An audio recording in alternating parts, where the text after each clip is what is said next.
Kalian pernah denger nggak istilah generasi strawberry? Istilah yang lagi ngetren banget buat anak-anak muda zaman sekarang. Nah, kali ini kita bakal coba kupas tuntas label ini, tapi dari kacamata sains. Apa sih yang sebenarnya bikin seorang remaja itu jadi tangguh? Jadi, apa sih maksudnya generasi strawberry itu? Gampangnya gini, ini adalah sebutan buat remaja yang dianggap kreatif, pinter, tapi di sisi lain juga gampang rapuh, gampang banget kewalahan kalau kena stres. Sebuah label yang provokatif ya. Makanya, yuk kita lihat datanya. Beneran gitu atau enggak? Dan ini bukan sekedar omong kosong loh. Isu ini serius. Data dari WHO nunjukin kalau 1 dari 7 remaja di seluruh dunia itu mengalami gangguan kesehatan mental. 1 dari 7. Ini angka yang gede banget dan jadi bukti kalau isu ketahanan mental ini super krusial.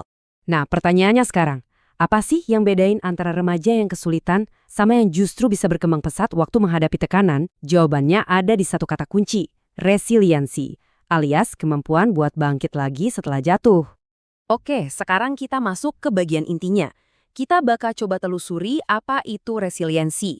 Kita akan lihat sebuah penelitian yang mencoba membongkar apa aja sih bahan-bahan rahasia yang ngebangun kekuatan mental para remaja. Jadi, ada sebuah studi di Indonesia terhadap 398 siswa SMA. Para peneliti ini ngeliatin 3 faktor utama. Pertama, seberapa kuat ikatan mereka sama orang tua. Kedua, gimana kualitas pertemanan mereka. Dan yang ketiga, seberapa yakin mereka sama kemampuan diri sendiri buat ngatasin masalah kesehatan mental. Nah, ini dia nih bagian yang paling kita tunggu-tunggu. Jadi, apa kata sains? Apa sih yang ditemuin dari penelitian ini? Yuk kita bedah bareng-bareng.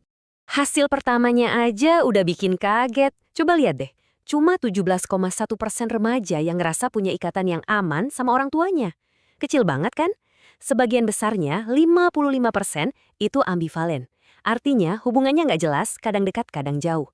Ini tantangan besar pertama. Terus soal pertemanan gimana? Wah, angkanya ternyata lebih mencolok lagi. Cuma 8,8% remaja yang laporin punya pertemanan berkualitas tinggi. Artinya, punya circle pertemanan yang benar-benar suportif itu langkah banget. Dan ini mungkin data yang paling bikin kita mikir. Soal kepercayaan diri buat ngelola kesehatan mental, cuma 5,3% yang ngerasa tinggi. Bayangin, dikit banget remaja yang benar-benar yakin mereka bisa ngatasin stres atau tahu cara minta tolong. Oke, setelah lihat semua data yang jadi tantangan ini, ikatan orang tua yang kurang ideal, pertemanan yang biasa aja, sama kepercayaan diri yang rendah, pertanyaan terbesarnya adalah, dari semua itu, faktor mana sih yang sebenarnya punya dampak paling besar buat ngebangun resiliensi? Dan ini dia jawabannya. Yang mengejutkan, ikatan sama orang tua ternyata nggak signifikan di model akhir penelitian ini. Terus apa dong yang paling ngaruh? Ada 2 jawabannya. Kualitas pertemanan, dan keyakinan diri soal kesehatan mental. 2 faktor ini dampaknya sangat signifikan. Artinya gini, kalau semua faktor yang diteliti tadi digabungin, kualitas teman, keyakinan diri, gender, dan lainnya, itu semua bisa ngejelasin 28,7% dari perbedaan tingkat resiliensi antar remaja. Angka ini lumayan besar loh, artinya faktor-faktor ini beneran punya peran yang penting banget.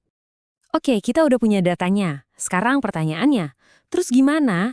Gimana caranya kita bisa ubah temuan ini jadi sesuatu yang bisa dilakuin di dunia nyata? Yuk kita bahas cara ngebangun resiliensi. Buat ngerti kenapa pertemanan dan keyakinan diri itu kuat banget, kita bisa lihat dari teori belajar sosialnya Albert Bandura. Intinya, kita terutama remaja, itu belajar cara buat ngatasin masalah dan jadi tangguh ya dari interaksi sama orang-orang di sekitar kita, terutama teman sebaya. Jadi, yuk kita pecah 2 pendorong utama ini. Di satu sisi, kualitas pertemanan itu ngasih dukungan emosional, pemahaman, dan tempat buat belajar mandiri.